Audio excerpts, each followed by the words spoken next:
Welcome to the O Scene. I'm Jacqueline Twegg. In Orange County, there's always something to do. Look to your own neighborhood or a surrounding city. Time to check out the people, places, and events taking place on the O Scene. We'll take you on a tour of the Orange County Sanitation District, where you'll see all of the inner workings working to recycle and treat wastewater. Then to Huntington Beach, where dogs are helping kids learn at the library. Stay tuned for other recent happenings in Fountain Valley, Huntington Beach, Stanton, and Westminster. First, in Westminster, it's a morning of remembrance and reflection. Oh, say does that star-spangled banner yet wave? It's a day etched in the minds and memories of nearly all Americans. September 11th. The City of Westminster holds a ceremony to honor the lives of those lost and to unite as a community.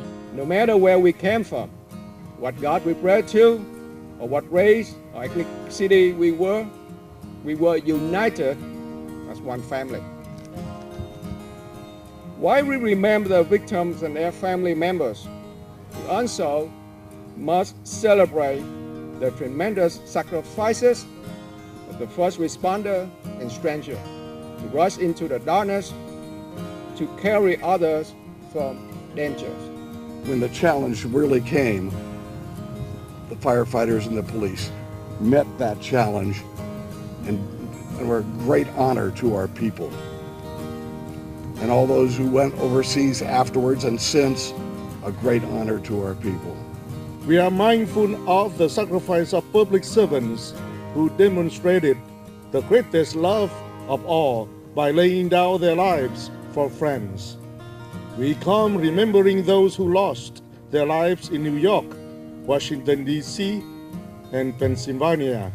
And a moment of silence was held in their honor. It feels right for us to observe a moment of silence in tribute of those lives cut short, and to symbolize the empty places left behind in the hearts of those still living. I too have been touched by this very event, as you could see. Please join us now in a moment of silence. A 9/11 poem was also read by Councilmember Sergio Contreras. We are one color, one class, one generation, one gender, one faith, one language, one body, one soul, one people. We are the power of one. We are united. We are the United States of America. And a flag presentation by Westminster Police National Guard were part of the highlights. With liberty and justice, with freedom and fairness. For all means each person in the country, you and me.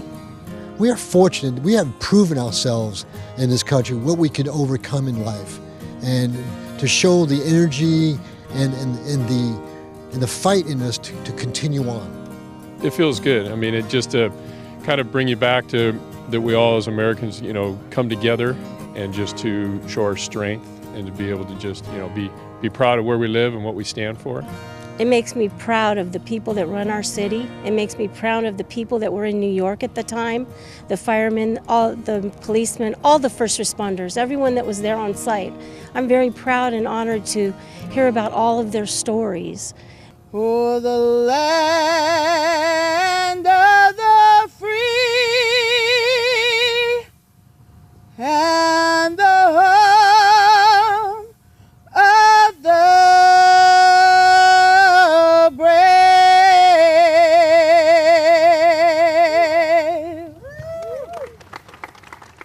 For more information on the City of Westminster's upcoming events, you can visit their website. Also in Westminster, it's a day to enjoy the beautiful weather at Sigler Park with food and entertainment. Dia de la Familia, Day of the Family, is a tradition in Westminster for families and the community to celebrate the Mexican culture.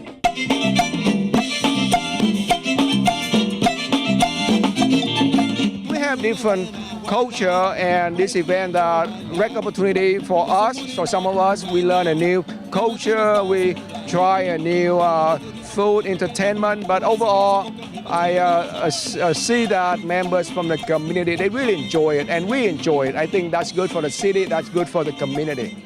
There's music to entertain, getting people to show off their dancing moves,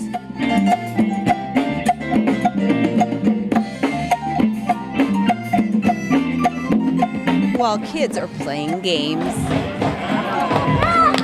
And of course, traditional food there for the offering. We do that every year in here, and we are celebrating the family, and we start like 1992, and every year we do here, we have like a party in here, celebrating with tacos. Maria Serrano and her 9-year-old daughter Melissa are here for the first time. Here's what they're discovering. This family event has a lot of fun things for the family, like face painting, mariachi band, and booths for the kids to play games. So there's different things going on. We have the health, they tell you the portions you're supposed to eat, and then we have the bouncy house in the back for the kids and live entertainment. Among the community partners, there are several helping keep children safe. This is the first year BACA, Bikers Against Child Abuse, is at this event. We're out here to bring awareness to abused children, and what our mission is to empower abused children not to feel afraid in the world in which they live. Also, New York Life is making ID cards for parents of their child's information right on the spot. We take a picture, we take the fingerprints, so we print the card, it's a plastic card. So, and after that it's printed and the parents verify that all the information is correct, we delete it from the system. So not only can parents and children leave this event with fun family memories, but many can now have a valuable resource as well. In Fountain Valley, a day of goodwill and smiles to go around at the Special Olympics' first bowling competition.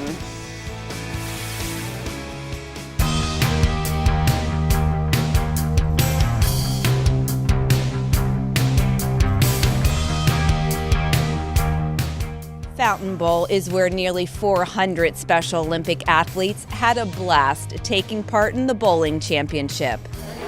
This is the man here, right here, number one. The organization is celebrating its 50th anniversary and featuring the sport of bowling in a special way. This is our first bowling championship competition, and that's because this year we changed up our sports seasons so that we can offer year-round competition for our athletes. So in the past, bowling was a part of our fall sports season. We've moved it to the summer, which has allowed more athletes to participate in our program. More athletes mean more smiles, more hugs, more high fives, and more proud moments all around. I win the gold medal and I win. And I'm just like proud of myself and I win that gold medal. This is for you, I win first place. And I'm really happy. Me and his mom met in a bowling alley. She was pregnant in the bowling alley and bowled until her 7th month. So he came out of a bowler. And the only time he relaxed is when he's in a bowling alley. When he was crying, we take him to the bowling alley, he remembered bowling. So he's been bowling ever since. Del Anderson has been on youth and adult mainstream leagues, but this is his first year bowling with Special Olympics. People treated him so differently. So my husband and I just try to figure out what sport or what can we do to show and get that respect for him. And it was bowling. So thank God for bowling because now he has respect from everybody. His peers and adults, so it's great. It means a lot for me to see him out there because he's a competitor and he likes to compete. And to see him at his top of his game and to see him do good, it's awesome. I'm not gonna cry, so. It's good when you want to bowl good and you can. But if you can't, it's also good too. So good and the bad, we love it. And Dell Ken Bowl. Here he bowled a 727, playing in a series of 3 games. Dell's coach for the Mighty Menifees, David Kropp, explains why he loves his role. Working with the kids. I love working with all the different athletes that we have and urging them on, and we get to be friends. And I mean, even with the other teams, we get to know the other coaches, we get to know the other players. There are players from Riverside, from Corona who I know, and coaches, and we become a family.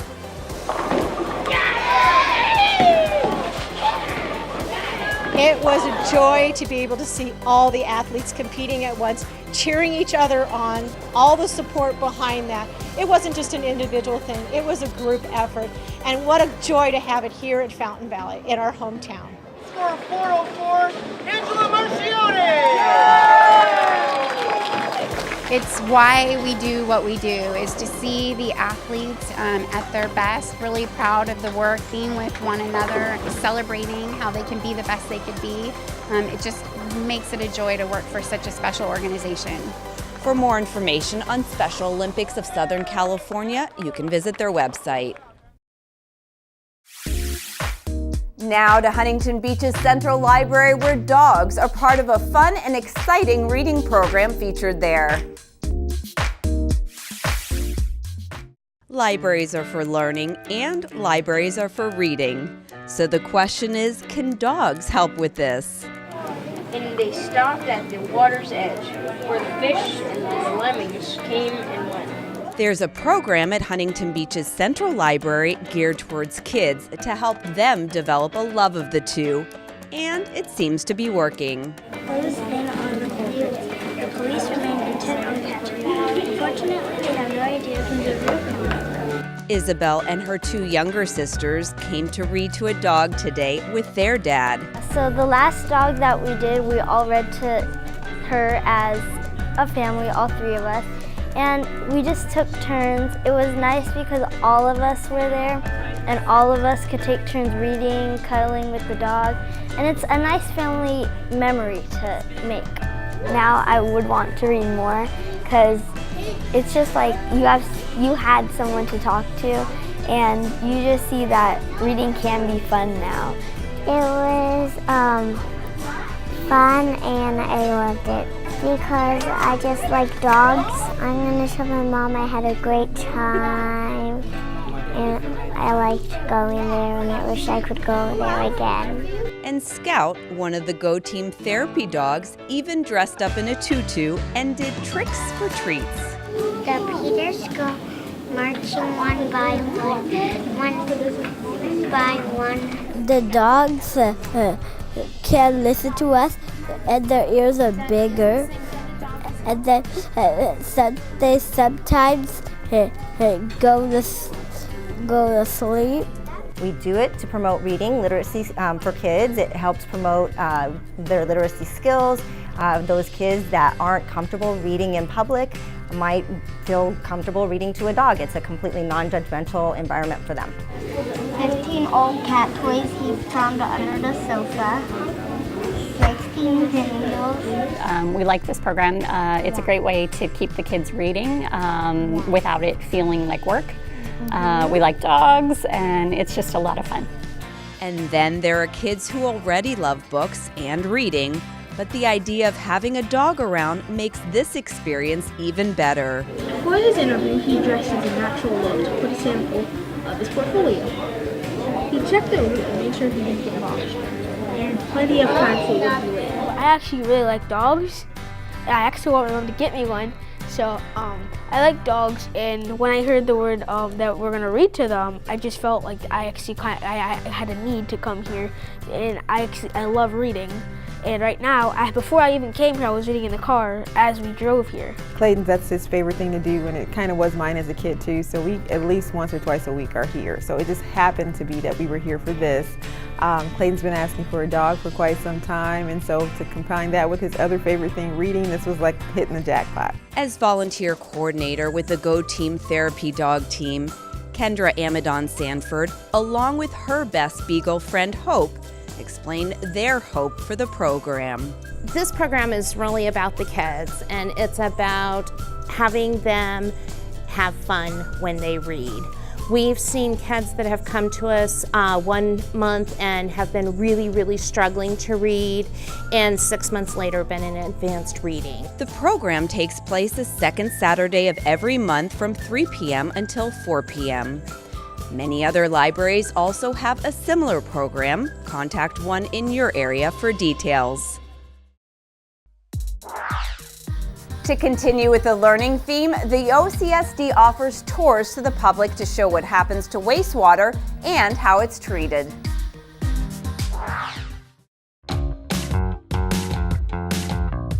In Huntington Beach and in Fountain Valley, the Orange County Sanitation District has a 100-acre plant at each facility that services the area. This one here is on a biofilter, so there's 2 kinds of stages that we have. They also offer tours to the public. The tour in Huntington Beach, plant number 2, is the one we're taking you on today. We treat all the wastewater that's collected from 20 cities in the county. So it's mainly central and northwest Orange County, that is our service area. And the water that is coming from homes, from businesses, makes its way down huge pipelines that are in the middle of the street and comes here to the treatment plants where it is treated. And part of that water goes to the Orange County Water District where it is further treated and used as part of the groundwater replenishment system, which provides drinking water for 850,000 people a year. The rest of the water goes out through the ocean outfall, which is a 5-mile-long pipe off the Huntington Beach coast. There was absolutely nothing north of this road. It was completely dirt field. And that dirt field actually we called the North 40. Now, time to take a tour with Chris Servalone, retired engineering supervisor, now volunteer tour guide. He has overseen much of the construction at this plant during his career. We got to go walk inside the facility itself, going downstairs to see the metering diversion structure, walking in to see the bar screen buildings and such, and into the pump room. This particular job was a replacement of a headworks, which means the flow comes into our actual facility. It actually meters the flow, takes out, it's a preliminary treatment, takes out the big things that are in there, bowling balls and 2x4s and such. And it actually, we call that the heart transplant of plant number 2. Other phases of the treatment process include the air scrubbers, which are key in neutralizing odors. Then the advanced primary treatment, separating heavier and lighter waste. These are the beach plates where it actually comes over and material go inside that. Next, it's on to the secondary treatment phase. In that facility, we have some advanced trickling filters, and we have a process called solids contact. And what that process involves air entrained into the actual process itself, and it makes the product, actually, the effluent, look dirty. But actually it's very clean at that time, and it's actually it makes it easier to scoop off the materials on the top and the bottom. This part of the tour is what Marnie Hood finds very interesting. I was really amazed at kind of the last place we went to, which showed some water that didn't look particularly clean, even though we were told that it was. But then as it went through some channels, at the end of it, it was just crystal clear. This is the crystal clear water that goes into the ocean. Marnie's husband, Sidney Hood, also took the tour and is equally impressed. The biggest thing, I think, is that how much is recycled. How much the energy is produced here in the facility to do so much of the work that's here, and then they recycle the heat from different places into different areas to improve the system. I just didn't think that was going to happen, so I was surprised from that. Another part of this equation is making sure the water is up to standards before being released into the ocean. We are so conscious of making sure that the ocean waters are clean. We didn't go into it too much, but we do an ocean monitoring process where we go out and check the ocean on a daily basis, on a quarterly basis, doing processes of sampling both waters and fish, making sure that the environment is safe from what we put out in the ocean. For more information and to take a tour at one of the 2 plants, you can visit the Orange County Sanitation District's website. That's all for now, but we hope you'll be inspired to go out and explore all of the experiences awaiting you. Until next time, I'm Jacqueline Twegg for the O Scene.